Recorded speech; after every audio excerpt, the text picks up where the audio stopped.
Griffin speaking at the Council Magistrate.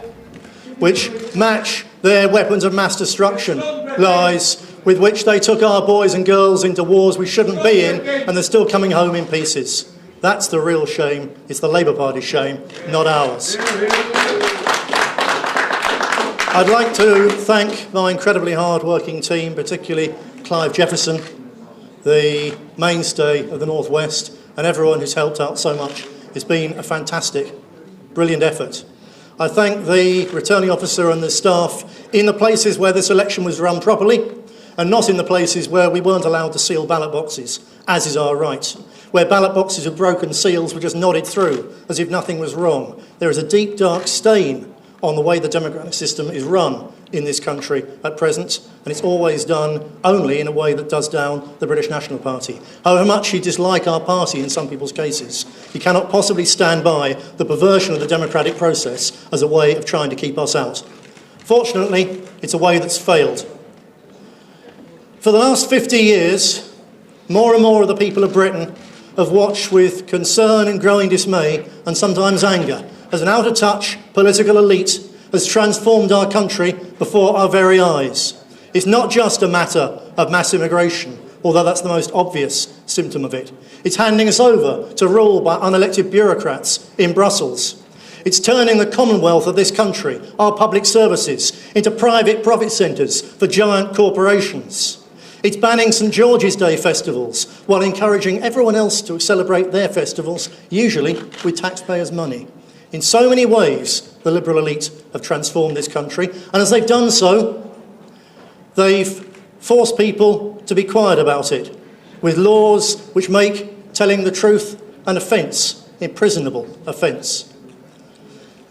The anger of the British people has been held behind dams, walls of lies, growing ever taller and ever thicker for the last 50 years. But tonight, in the northwest of England and in Yorkshire, the British National Party and hundreds of thousands of voters who saw past the lies of the Sun about the Gurkhas, who saw past the lies of the Express and rags like the Manchester Evening News, hundreds of thousands of voters have given their verdict on the dam of lies of the old party. And tonight, the British National Party has breached those dams of lies. The waters of truth and justice and freedom are once again flowing over this country. It's a great victory. We go on from here.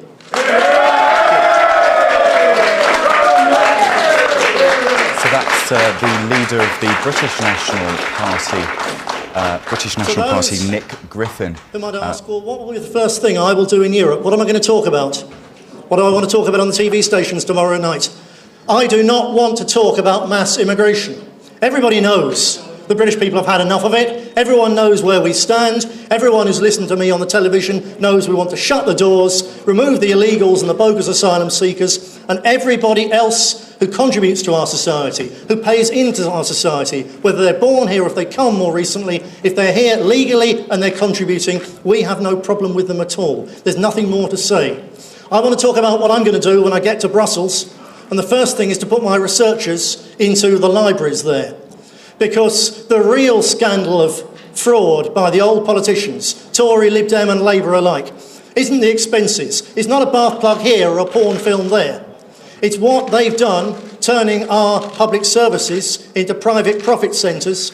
This looting of the British national commonwealth involves billions and billions and billions of pounds stolen from the British public, and at every turn, a Labour MP, a Lib Dem MP or a Tory MP has got backhanders for doing so, or has been put onto the directorships of those companies once they step down from Parliament. That's the real scandal. We're going to get in there, into the records of the European Union. We are going to unearth it. We're going to get those facts to the police. And some of these people are going to go to prison where they belong. Thank you very much. Good night.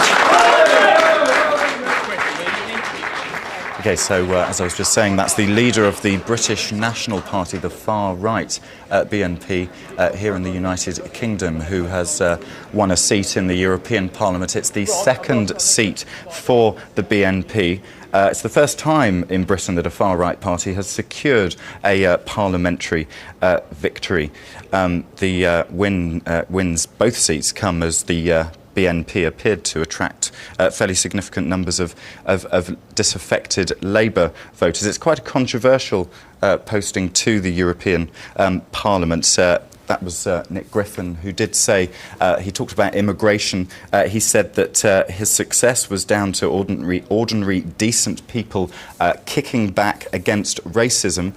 He talked about immigration and said that he believes that the British government has got to respond to those concerns, and that he believes that people need to understand why voters voted for the BNP and ensure that mainstream parties can win those voters back. So that was Nick Griffin, who is the second member of the BNP to win a seat in the European Parliament.